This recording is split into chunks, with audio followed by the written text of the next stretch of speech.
Hey y'all, Daniel Aaron here, your guide to vibrant living, back to take us further and finish this story that I started. If you didn't see the first part, much better if you do, because it won't make sense, because where we left off was Lucy called bullshit on me. She called me and said, we need to see your power. And I knew right away. I flashed back actually to, consciously I flashed back to a year, 2 years before, when I was living at Omega Institute and I was taking an acting class. Turns out improv and acting was really cool and fun. Turns out also it's incredibly confronting and therapeutic. And in this little acting class I was in, I still remember it to this day, little room, staff of maybe there was 12 of us taking this class. The woman leading it, her name was Kate, and she was an experienced actor, very cool woman. And she said to me, okay, now so you're going to do a little part and your job is to, for just 30 seconds, anger. I was like, oh, okay, sure. So I stood up. I started doing, my best improv anger. And after about 10 seconds, she's like, okay, cut, hold on. She pulls me over and she's kind of whispers in my ear like, that sucks. You're not doing it. I think it was a little more encouraging, but she's like, okay, try again. Go. And I did it the second time. And she's like, okay, cut, hold on. And then she came, pulled me aside again. She's like, try breathing, try something else here. And I don't even remember what her coaching was specifically, but boom, third time I started into it and I did start breathing and I got that breath of anger going inside me and something snapped in me. I was like, all right, I'm gonna do this. And I felt this rush of anger come through me and I was acting and just trying to do my best to embody it. And I remember picking up a folding chair, and like those metal folding chairs. I picked it up and I was like, I said something menacing to the audience there. And I saw in their eyes, they weren't sure if I was acting. They weren't sure if I had control or I was actually going to snap.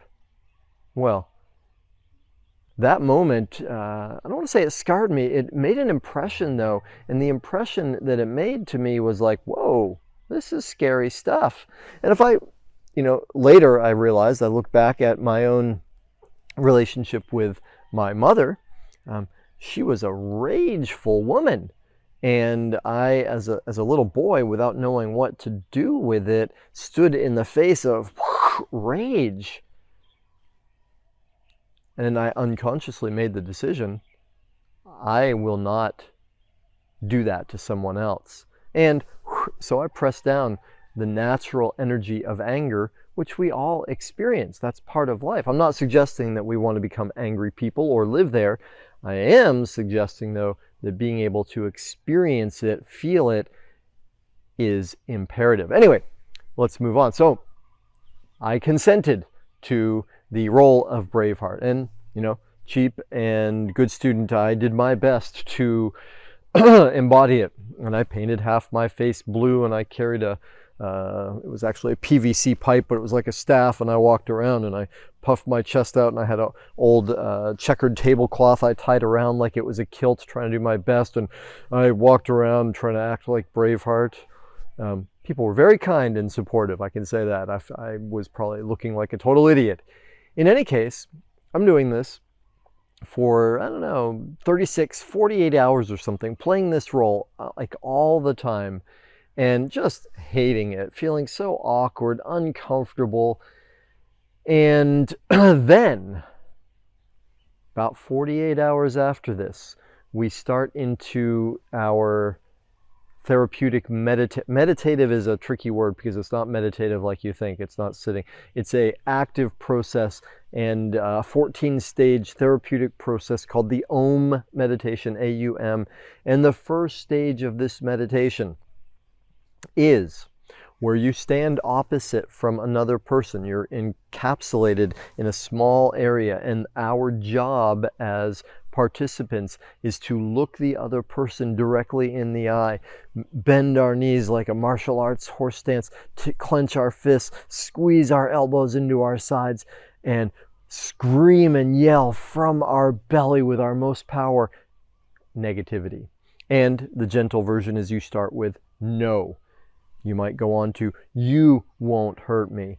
You might go right to, oh, I hate you. And I'm going to save you from it, but it would be like as full volume as you can get, screaming. And what's actually going on there is we're taking all our negative repressed feelings, cellular memory, repressed emotions, and we are throwing it out, projecting it onto the person who is in this moment our partner. And they're doing the same thing with us. And this is an agreement we are making together that we are going to use each other, support each other in this way. I don't recommend that you behave normally in your life or with the people that you're close to like this, unless there's a very specific agreement, and probably having a facilitator as well. Anyway, that was the part of the meditation that was incredibly difficult for me. And again, I did what I was told and I did all those motions, but there was like so little power, and the staff was so kindly coaching me, trying to get me to do it. And I honestly thought that I was doing it, right? I thought that I could. I thought that I was. Then, on that morning, after playing the Braveheart role for a couple of days, something happened. It was completely shocking to me. All right, I'm going to pause here and I'll come back and tell you that, and we'll wrap this story up in the third part. Thank you so much for tuning in, and see you in a moment.